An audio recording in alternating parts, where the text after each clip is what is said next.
बाद एक बार फिर से आप सभी का बहुत बहुत स्वागत है। तो आपको बता दें कि चर्चा हो रही है बजट को लेकर, और खासकर बिहार में जिस तरह से बिहार को तरजीह दी गई है इस बजट में। अब इसको लेकर कहा जा रहा है, जो विपक्षी पार्टी है खासकर तेजस्वी यादव कह रहे बजट में कुछ नहीं है, कांग्रेस की तरफ से कहा जा रहा है लॉलीपॉप दिया गया है, लेकिन वही सत्ता पक्ष कह रहा है कि ये बजट काफी खास है, चाहे किसान हो उसके लिए, चाहे युवा हो उसके लिए। तो कहीं ना कहीं ये बजट आम से लेकर खास तक के लोगों के लिए काफी खास बजट दिख रहा है बिहार के लोगों के लिए।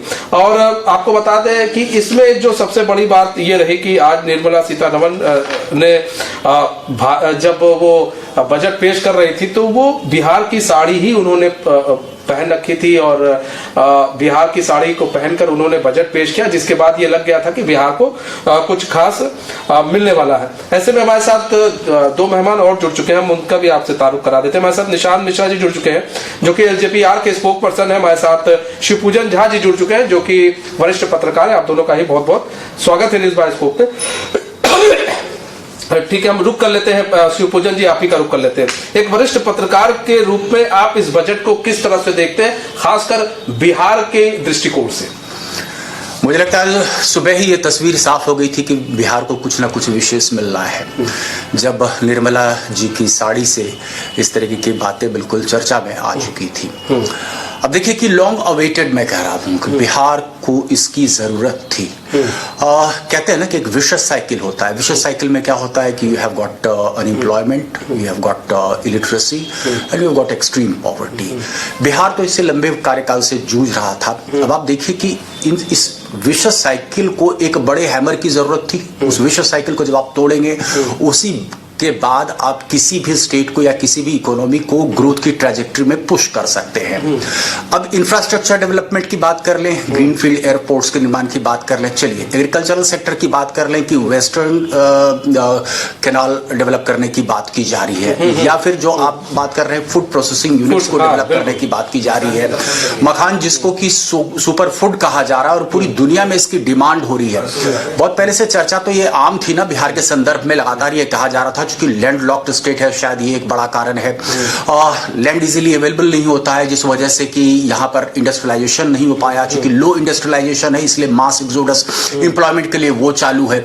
और शायद यही कारण था कि हाल के दिनों में आपने प्रशांत किशोर जी का लगातार इस तरीके का बयान सुना भी होगा कि अब की बार जो 2025 में छठ के लिए युवा आएंगे खास करके, उनको वापस नहीं जाना पड़ेगा। यानी कि एम्प्लॉयमेंट एक बड़ा इमोटिव इशू रहा है।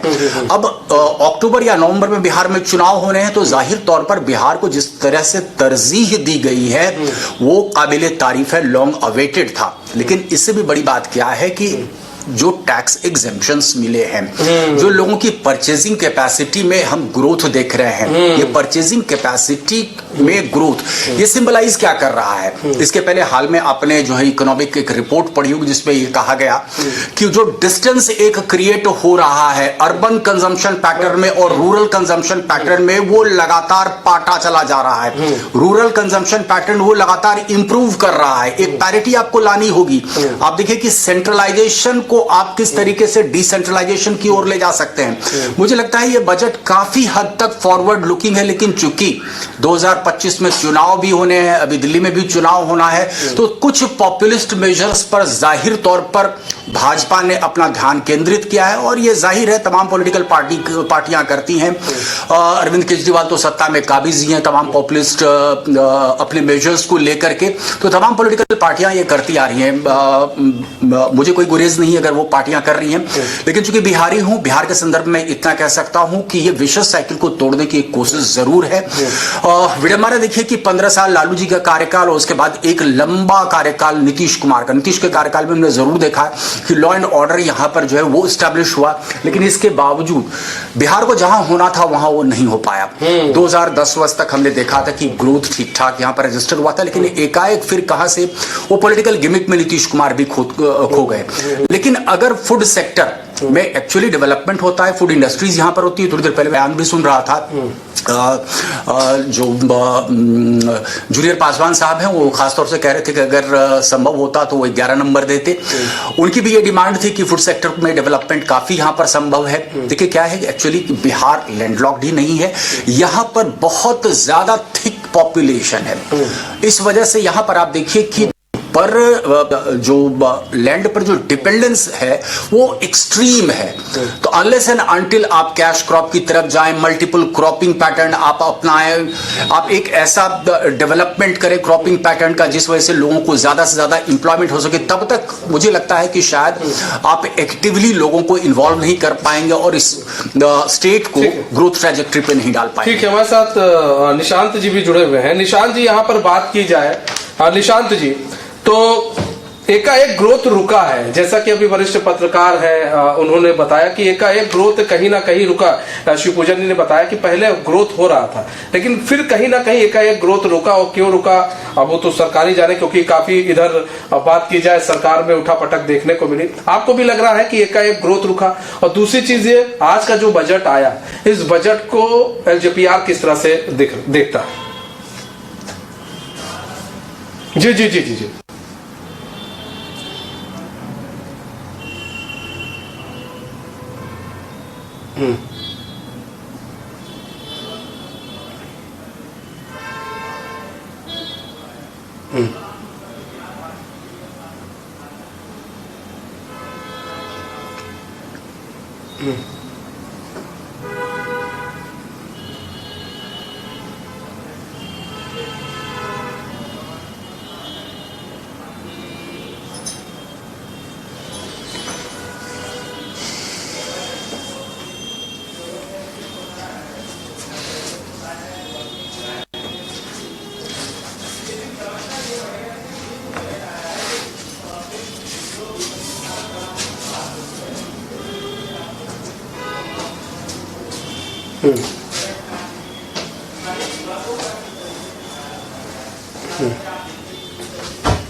विपक्ष है या फिर विपक्ष का काम ही है। देखिए, अगर वो अपना ढिंडोरा नहीं पीटेंगे, लोगों को भ्रमित नहीं करेंगे, तो फिर वो सरवाइव कैसे करेंगे? तो विपक्ष का अपना नजरिया है। मेरी और मेरी पार्टी का यही कहना है, हमारे नेता ने भी इसको स्पष्ट रूप से कहा है कि काफी महत्वपूर्ण बजट है ये 2025।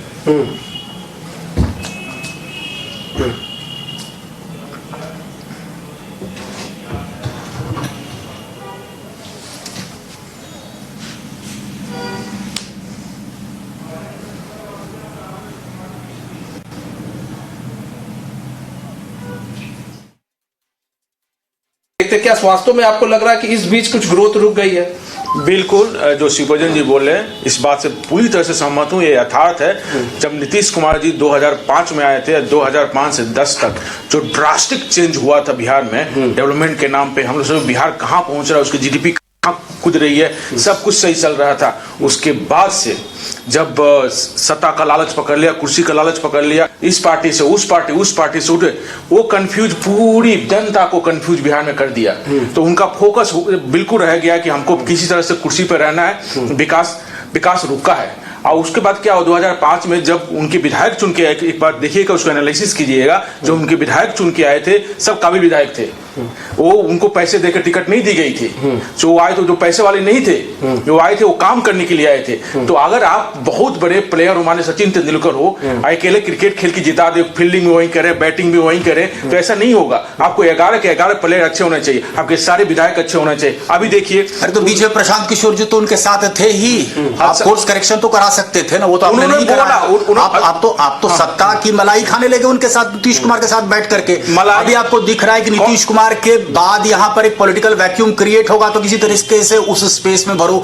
आप पहले लगातार कहते रहे कि आप यहाँ पर कास्ट बेस्ड पॉलिटिक्स नहीं करेंगे। अब मैं देख रहा हूं कि जब आप टिकट बांट रहे हो तो आप वहां पर कास्ट पॉलिटिक्स लेकर के आ रहे हो, वहां पर आप कास्ट इक्वेशंस देख रहे हो। तो कुल मिलाकर के ये हुआ ना कि उम्मीदें तो लोगों को प्रशांत किशोर से भी बहुत थी, लेकिन अभी हाल के जो चुनाव हुए उस चुनाव में कुल मिलाकर के मुझे जो लग रहा है, जो निष्कर्ष निकल रहा है कि वोट कटवा से ऊपर आप कुछ भी नहीं हो पाए। एक मिनट इसका जवाब दे दीजिए। आप वोट कटवा मतलब क्या?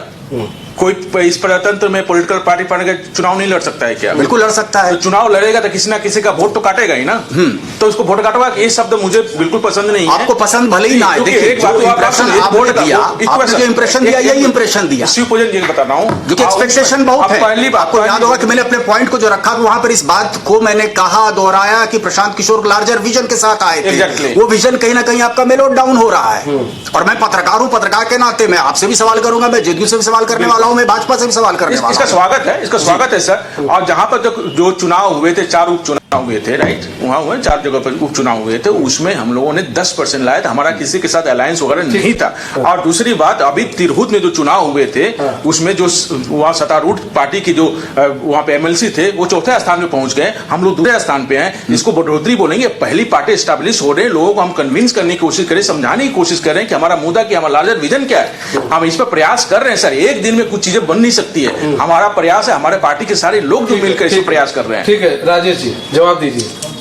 एक मनीष जी, एक शेर है कि जो पहुंच गए हैं मंजिल पे उन्हें नहीं है नाजे सफर, जो 2 कदम चले नहीं वो रफ्तार की बात करते हैं। अब प्रशांत किशोर जी, अरे भैया आप छोड़ दीजिए बिहार का। आप अभी तक जो वादा किए, सबसे पहले बिहार को गुमराह करने का क्या होगा कि हम 2 अक्टूबर 2024 को हम पार्टी का स्थापना कर रहे हैं। और इनका पार्टी का स्थापना कब हुआ था? विषय से विषयांतर हम हो रहे हैं बजट पर चर्चा, क्योंकि बजट पर चर्चा करने के लिए आए हैं। विषय से विषयांतर हो रहे हैं। दूसरी इसको जदयू वर्सेस प्रशांत किशोर ना करें। मैंने मुद्दा क्यों उठाया था? आपका जो मुद्दा था, मैं मुद्दा क्यों उठाया था? आपका जो आप भी इस बात को तस्दीक करेंगे। 2005 से लेकर के 2000 तक का जो आपका ग्रोथ का आपका पैरामीटर्स था वो बिल्कुल नहीं, और उसी पैरामीटर पर नीतीश कुमार की एक इमेज बनी। हालांकि ये बात और है कि भाजपा अभी तक नीतीश कुमार की क्रेडिबिलिटी का कोई दूसरा नेता यहां खड़ा नहीं कर पाई, जिस वजह से कि शायद जदयू मजबूरी है और भाजपा के लिए नीतीश कुमार जरूरी है। ये एक सच्चाई है, मानना पड़ेगा।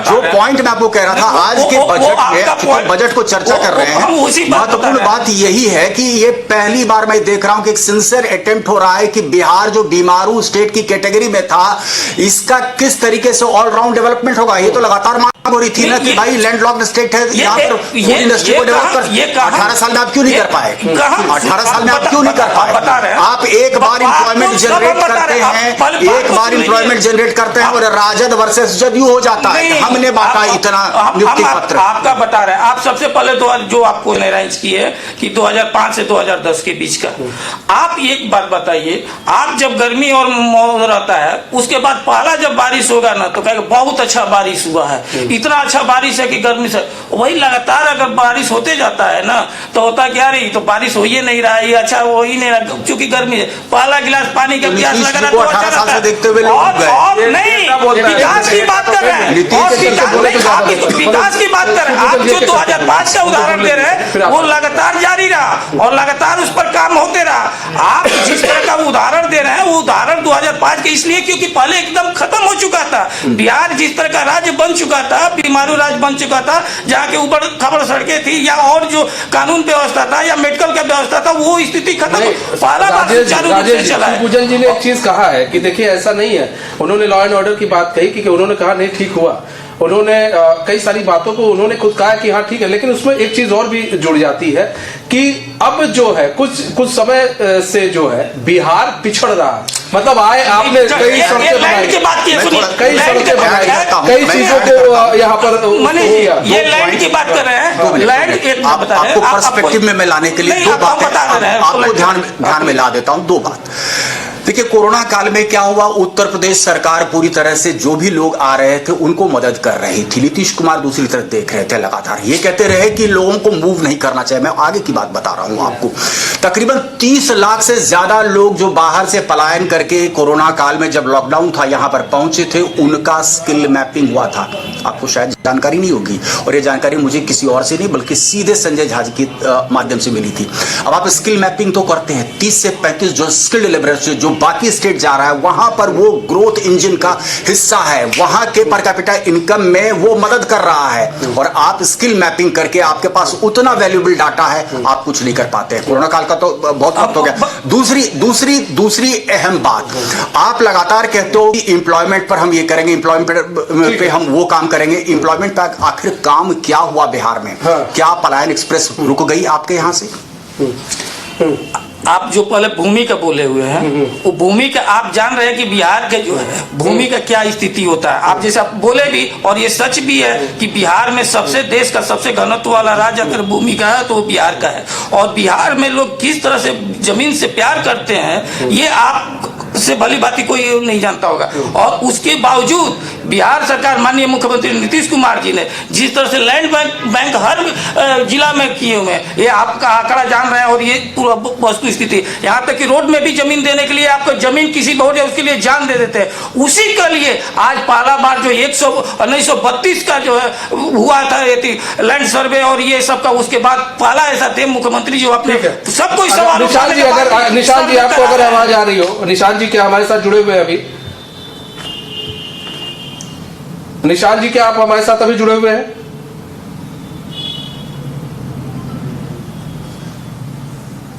निशान जी को आवाज आ रही है क्या?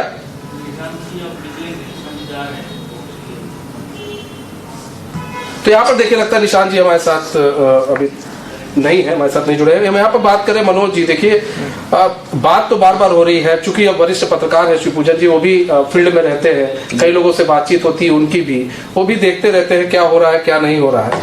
लेकिन देखिए प्रशांत किशोर रहे हैं आरजेडी के साथ, आपको लग रहा है कि जो विकास हुआ नीतीश सरकार में, वो विकास अगर आरजेडी होती तो हो सकता था? वो उतना विकास मुमकिन था आपको लगता है जितना विकास अभी आरजेडी के समय का, माफ कीजिएगा जेडीयू के समय में हुआ है?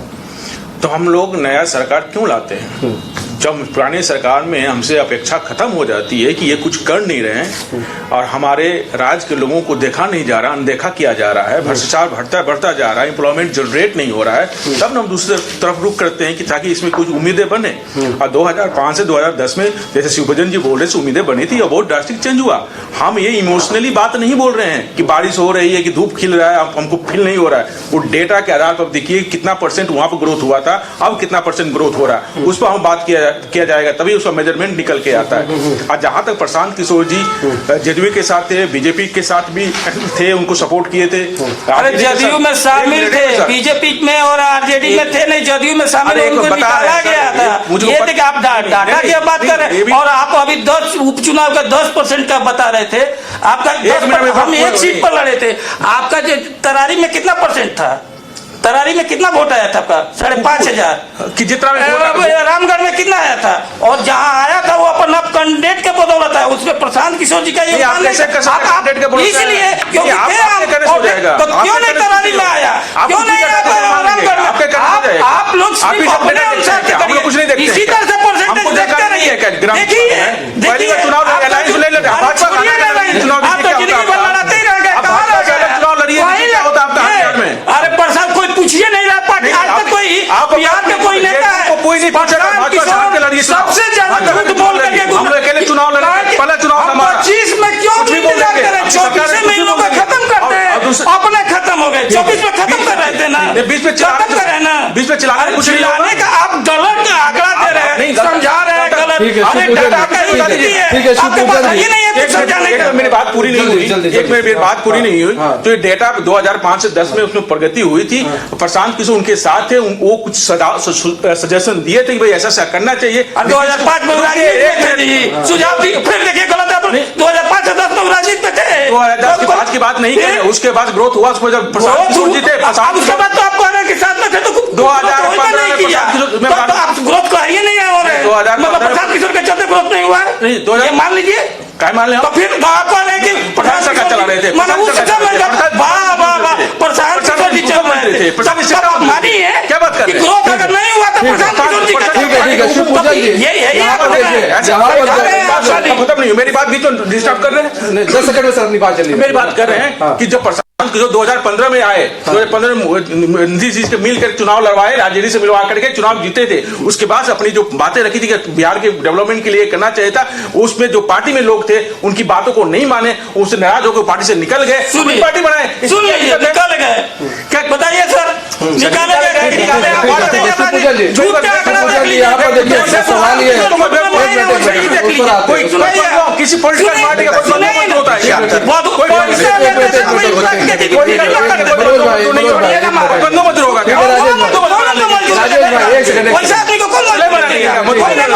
पार्टी में रहे न रहे, आप ऐसा गलत लाया कि ये नहीं है कोई। मनोज भाई ठीक है, यहाँ पर यहाँ पर जो बात हो रही है, बात की जाए तो सबसे बड़ा जो मुद्दा उठकर आता है बिहार के अंदर ये कि युवा जो ज्यादा पलायन कर रहे हैं बाहर की ओर, युवा पलायन कर रहे हैं, युवाओं का रिवर्स पलायन कैसे करवाया जाए, यहाँ पर रिवर्स पलायन कैसे हो, इसकी ओर सरकार आपको लग रहा है ध्यान दे रही है। दूसरी चीज ये कि बजट 2024 में भी आया था, अब जो विपक्ष है, विपक्ष का ये कहना है कि भाई 2024 में जो बजट आया था उसका कितना इम्प्लीमेंट जो है वो बिहार के अंदर हुआ है, ये भी एक सवाल उठता है। देखिए, हास्यास्पद बात लगती है मुझे। मैं आज बहुत सारे विपक्ष के नेताओं के बयानों को सुन रहा था। मुझे लगता है कि अधिकांश लोगों ने जो अपना वक्तव्य दिया है शायद वो स्टेटमेंट कल ही तैयार कर लिया होगा उन्होंने। सच्चाई ये है कि किसी ने नहीं देखा कि इस बजट में है क्या सही बात, रखा क्या गया है। जो बार बार मैं जिक्र कर रहा हूँ, ये कह रहा हूँ कि भाई तकरीबन 12 लाख के इनकम वालों को क्या कोई छूट मिली? और क्या ये लॉन्ग अवेटेड डिमांड नहीं था? मिडिल क्लास जो है टैक्स पेयर, क्या उसको कुछ बेनिफिट मिला या नहीं मिला? अब देखिए, इसका बहुत बड़ा कैस्केडिंग इफेक्ट होता है। बिहार के संदर्भ में मैंने अपनी बात को रखा। सबसे महत्वपूर्ण बात यह है कि आपने देखा कि यहां पर एक शराबबंदी कानून हुआ और उसके कितने दूरगामी परिणाम हो गए। चलिए, आज वो हमारी चर्चा का विषय है, लेकिन महत्वपूर्ण बात यह है कि अगर परचेजिंग पावर किसी एक बड़े तबके का बढ़ता है तो वो क्या कर सकता है? आज फिक्की क्यों भूरी भूरी प्रशंसा कर रही है इस बजट को लेकर के? क्योंकि ये परचेजिंग पावर जब आप किसी की बढ़ाते हैं तो वो मैन्युफैक्चरिंग सेक्टर को भी ट्रिगर करता है। बाजार में डिमांड अगर क्रिएट होगी तो सप्लाई क्रिएट होगा, और सप्लाई के लिए इंडस्ट्रियल डेवलपमेंट फर्दर उसमें होता है, और ये बहुत बड़ा एम्प्लॉयमेंट जनरेशन का भी काम करता है। बहुत सारे ऐसे लोग हैं, पॉलिटिक्स बियॉन्ड, आप देख ली कि आज के तारीख में स्टार्टअप्स कितने सक्सेसफुल हो गए हैं इंडिया में। अगर एक सही विजन नहीं होता तो ये स्टार्टअप सक्सेसफुल हो सकते थे क्या? ये बहुत बड़ी बात है। यहां पर अभी लड़ाइयां किस बात को लेकर के हो रही है कि हमने एम्प्लॉयमेंट जनरेट किया, 2 लाख हमने जो है नियुक्ति पत्र हमने दिया या हमने दिया। उसके बियॉन्ड हम कभी सोचेंगे नहीं क्या? गवर्नमेंट में आखिर जॉब आप कितना क्रिएट कर सकते हैं? दूसरी बात आप देखिए कि स्टेट एक्सचेकर पर उसका कितना बड़ा बोझ होगा। लेकिन वहीं दूसरी तरफ अगर मैन्युफैक्चरिंग सेक्टर को आप फ्लिप देते हैं, उसके ग्रोथ को अगर आप इम्पेटस प्रोवाइड करते हैं, तो यकीन मानिए कि ऑलराउंड डेवलपमेंट होगा। जो बार बार भाजपा के लोग ये कह रहे हैं कि एक हायर ग्रोथ ट्रेजेक्ट्री पे इस देश को डालना है, मुझे लगता है कुछ हद तक मैं इस बात से इत्तेफाक रखता हूं कि ये जो पहल है शायद उसी दिशा में एक कदम है।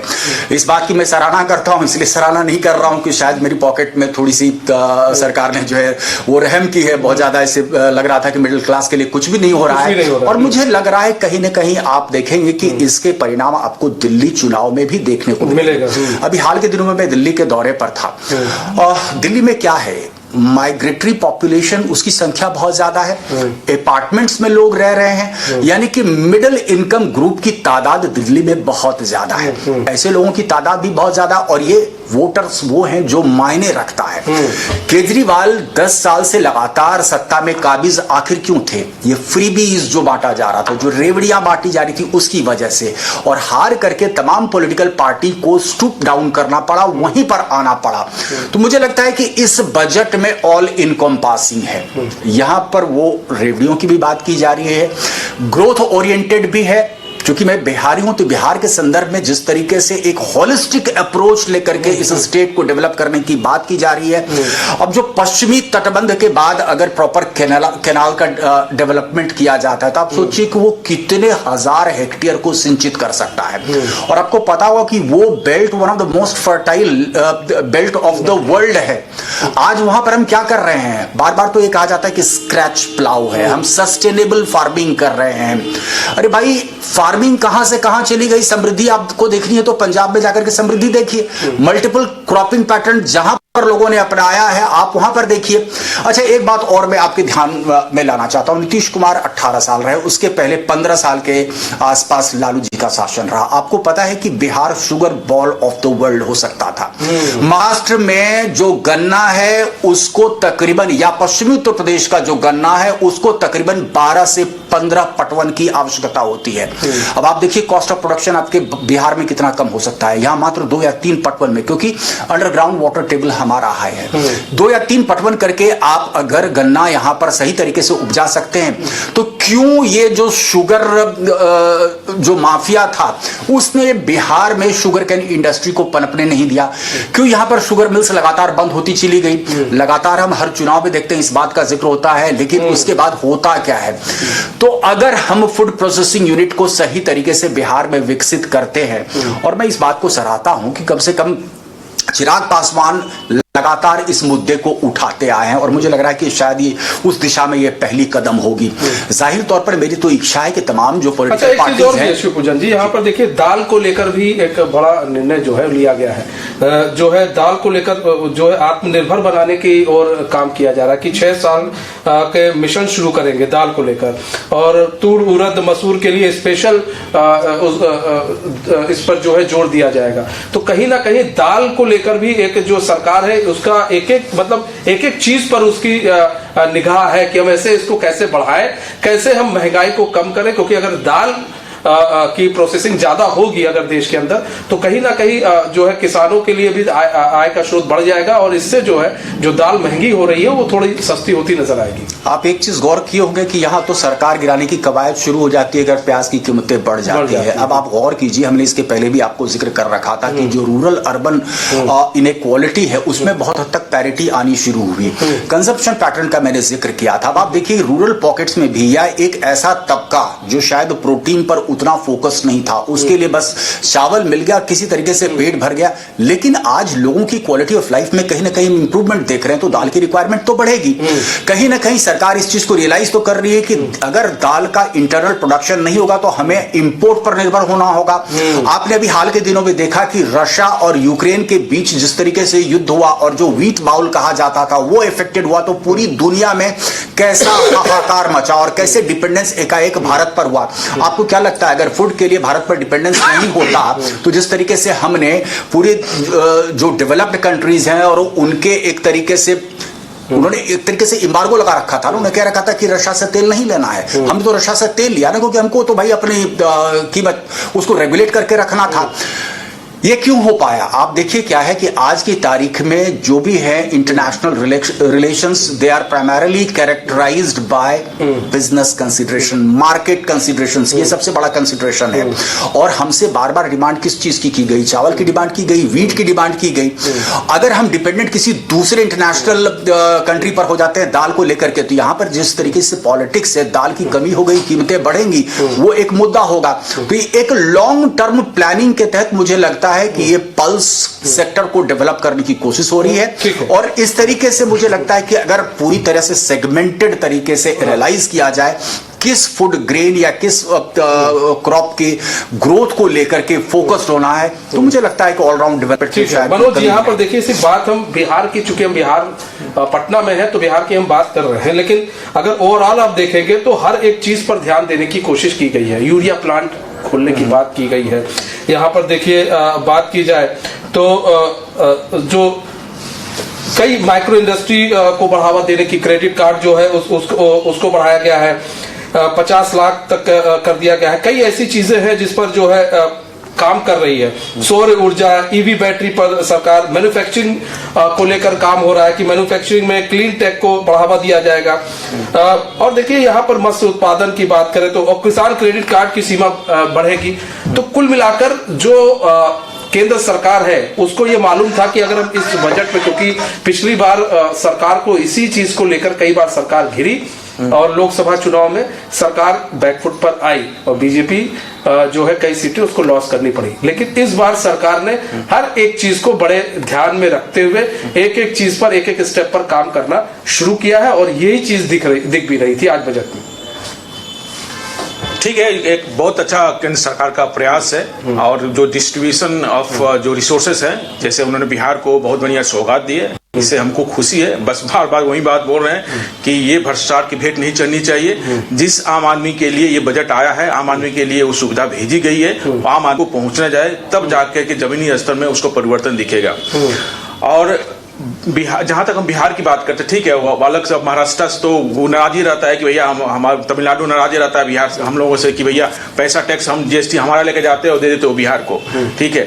तो वो लोग तो अपना कर रहे हैं, लेकिन जिस तरह से महाराष्ट्र में फैक्ट्री बैठी है, तमिलनाडु में फैक्ट्री बैठी है, उसका मुंह बंद करना है तो हमको केंद्र सरकार से पैसे नहीं चाहिए। केंद्र सरकार यहाँ पे फैक्ट्रियां बैठा दी, जो लोग यहाँ से बाहर काम करने गए हैं, टेक्निकल नॉन टेक्निकल पीपुल आकर जब यहाँ पर काम करने लगे, इसकी इकोनॉमी दौड़ने लगी। राजेश जी बार बार देखिए ये एक ही चीज मतलब वो कह रहे हैं, जब से बैठे हैं मनोज जी एक ही चीज कह रहे हैं कि यहाँ से लोग बाहर जा रहे हैं, बाहर जाकर काम कर रहे हैं, यहाँ पर फैक्ट्री नहीं आप लोग बना रहे हैं। अभी जैसा कि शिवपूजन जी ने भी कहा कि यहाँ पर जो है शुगर का एक बहुत बड़ा उद्योग हो सकता था बिहार, लेकिन वो नहीं हो पाया। शुगर माफिया जो है यहाँ पर हावी रहे। और क्या आपके सरकार में भी शुगर माफिया काफी हावी रहे? क्योंकि अगर बात की जाए तो वास्तव में एक जो प्रोडक्शन होना चाहिए वो यहाँ पर वो देखने को नहीं मिलता है। देखिए ऐसा है कि माफिया का तो बातें छोड़ दीजिए, यहाँ जितना माफिया लोग थे कहाँ चले गए। ये 2005 के पहले की बात है। माफिया और जंगल राज और ये दादा लोगों के अब कोई राज नहीं रह गया। अभी तो गैंगवार हुआ था, अभी तो गैंगवार हुआ था तो देख लीजिए क्या स्थिति है। यही पहले रहता था तो गैंगवार के बाद लोग घूमते रहता था। आज 24 घंटा 48 घंटा के अंदर तुरंत जहाँ हम लोग का स्थान होना चाहिए चले गए अपने स्थान पर ना, बिना बोले हुए चले गए। ये होता है सुशासन का राज। और निश्चित रूप से माननीय मुख्यमंत्री नीतीश कुमार जी, जिनको विकास पुरुष कहा जाता है, यह बजट इस बार 25-26 के लिए बिहार के मील का पत्थर साबित होगा और बिहार में विकास का जो है चौमुखी विकास होगा। और जिस तरह से रियल शिवपूजन जी ने कहा, ये जो कमियां रही हैं इस कमी को पूरा और जो पलायन का है रोकना ही अब सरकार की प्राथमिकता, क्योंकि रोड का व्यवस्था हो गया, बिजली का हो गया और जो भी इंफ्रास्ट्रक्चर से वो सब हो चुका।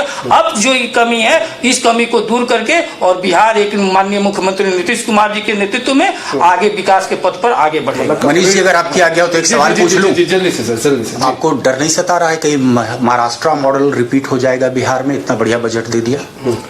महाराष्ट्र मॉडल बिहार का मॉडल तो पूरा देश में छाया रहता है। महाराष्ट्र मॉडल पंजाब मॉडल बिहार के लिए नहीं होता है। बिहार मॉडल जो है आगे समझ नहीं पाए। 18 साल से ज्यादा वक्त हो चुका है नीतीश कुमार को। अब सुगबुगाहट शुरू हो गई। बार बार परिवार बात के कल आप बात करते थे, सुगबुगाहट शुरू हो गई है जदयू के अंदर में भी कि बेटे को प्रमोट किया जाना चाहिए। दूसरी महत्वपूर्ण बात, इसके पहले भी आपने और किया होगा, मैंने महाराष्ट्र मॉडल क्यों किया कहा आपको, जो कल की तारीख में इंडिस्पेंसिबल था आज वो कहाँ है?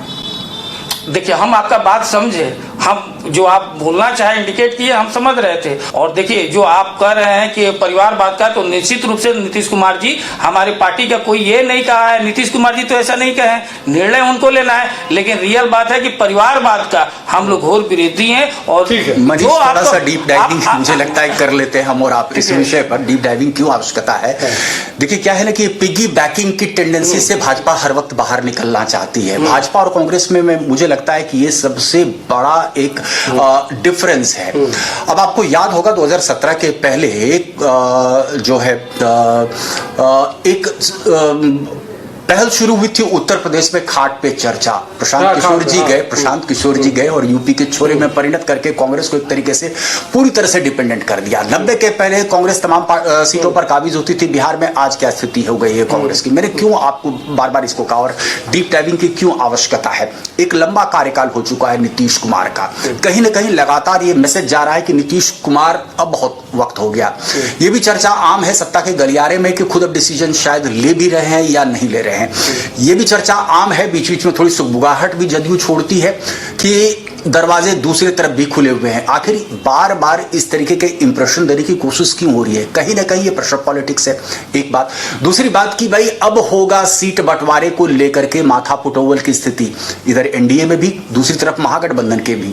और मैंने क्यों कहा आपको महाराष्ट्र मॉडल की क्या पुनरावृत्ति यहां हो सकती है? आप बजट पर गौर करें, कहीं ना कहीं मुझे इस बात का इंडिकेशन मिल रहा है कि शायद बीजेपी बहुत सिस्टमेटिकली चाह रही है कि बिहार पर फोकस करें।